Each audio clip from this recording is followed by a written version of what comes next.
বাইরেও কিছু করতে পারবে না।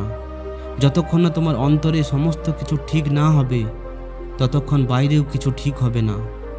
এতটা বলেই মহাত্মা বুদ্ধ শান্ত হয়ে যান।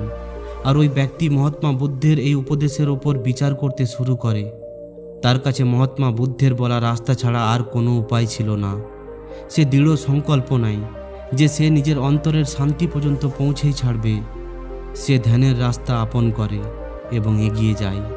এখন ওই ব্যক্তি নিজের গন্তব্য পর্যন্ত পৌঁছাতে পারবে কি না, সেটা তো তার ইচ্ছা শক্তি, তার সংকল্প এবং তার রাস্তায় ক্রমাগত এগিয়ে চলতে থাকার উপর নির্ভর করবে। সে এটাও বুঝতে পারে যে মানুষের জীবন পশুদের থেকে খারাপ নয়।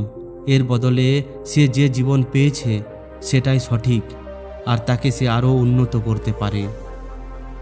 বন্ধুরা, আপনি আজকের এই ভিডিওটি থেকে কি শিখলেন সেটা কমেন্টে লিখে জানাতে পারেন। যদি এই